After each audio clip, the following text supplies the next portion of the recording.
Folks, I'm Mark Smith. I've known Elwood all my life.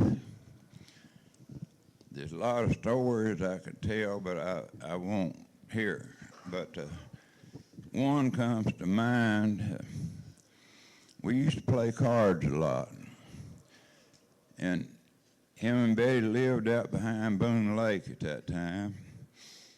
The only house out there, and we, me and my wife, and Donald Hamby and Dottie was all out there, and we was playing cards.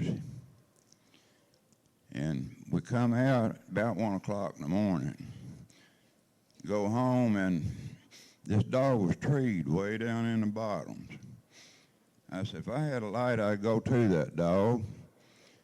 And Donald Hamby said, I got a light. He had one of them little pin lights. He worked on television. So he gave me that little pin light he kept in his pocket. Elwood said, let me get that 410 and I'll go with you. That dog was a young dog and he wanted to help him along, so. But meantime, Elwood, I always called him Skinny. He had got arc burnt in the mines in his eyes. And if anybody ever arc burnt, you know what that is. It feels like a handful of sand in your eyes, rubbed in your eyes. But he got the little 410, and we went to the dog, and he was in a great big tree in a thicket. And I felt like that it was Coon, but there wasn't no limbs on that big tree way up high. He couldn't see with that little light. It almost gone out by then. But I climbed a tree, a smaller tree, and rode it over into this bigger tree. It was all I could see, just a little bit right in front of me. And I get to a limb, I'd crawl out this limb looking for that coon or whatever it was. And if I didn't find him, I'd come back to another limb.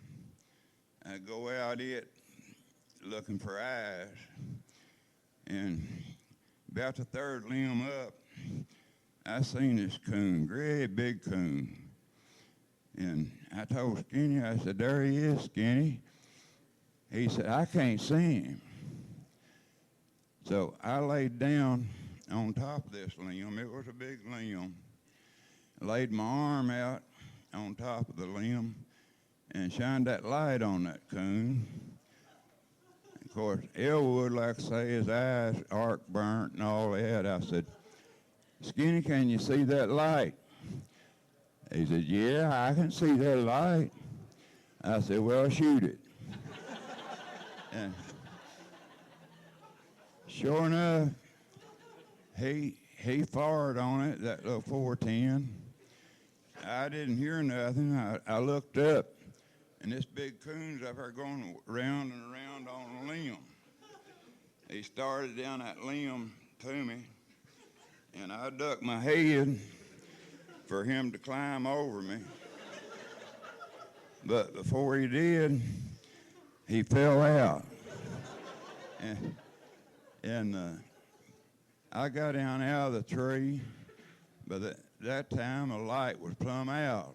There's no illumination whatsoever. But that dog wouldn't let us have that coon. And I estimate him to weigh probably 18 to 20 pounds. But anyhow, we let him have the coon. And he packed it. And from that time, the light was so weak you couldn't see the ground. And like I say, it was way down in the bottom, so we started out Skinny. His eyes arc burnt too. He couldn't see where he's going. And we come out right there at the gate at his house. And he said, you followed the stars out, didn't you? But anyhow, I thought he's a wonderful person. He's been the best friend to me I ever had. I loved him and still do. And I'll miss him a long time.